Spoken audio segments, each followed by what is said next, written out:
বন্ধুরা সবাই চা খেতে বসে গেছে,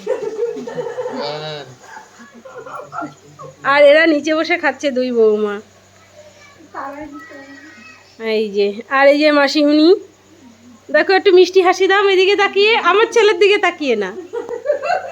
হ্যাঁ, তো এই যে আমার দাদা আর আমি এখন চা খাবো দুজনে মিলে। এই যে আমরা, দেখো ভালো লাগছে আমাদেরকে। আর এই যে দুজন চুমুক দিচ্ছে চায়ের কাপে, আর এক বাটি আমরা মুড়ি নিয়ে বসে পড়েছি। দেখো জোর করে খাইয়ে দিয়েছি বলে কি কান্না, আর এখন দেখো হাসছে। কি করলে দাদা, তুমি বমি করে দিয়েছো? হ্যাঁ, তোমাকে কে খাইয়ে দিয়েছে? মাম্মাম কই, দাদান কই? তা দাদানের মোড়ামুড়িটা একটু দেখো, আর জোর করে খাইয়ে দিয়েছি, খুব কান্নাকাটি। এখন মনে হচ্ছে ঘুমাবে একটু, এতক্ষণ হাসছিল আর কথা বলছিল। দেখো দাদান ঘুমিয়ে পড়েছে, আবার তাকাচ্ছে, এই করতে করতে মনে হয় ঘুমিয়ে পড়বে।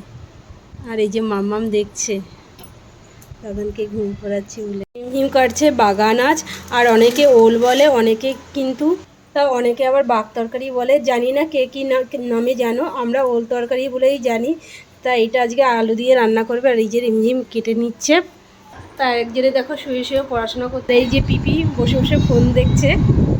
আর এই যে মাসিমণি সাজছে, আমাদের মিমি। মিমি দারুণ কিন্তু হাসি দেয়, দেখো দেখতেই পাবে। মিমি একটু ঠিক করে হেসে দাও। বন্ধুরা কি খেয়েছে, বমি করেছে, এইভাবে মনে হচ্ছে না মাখন খেয়েছে।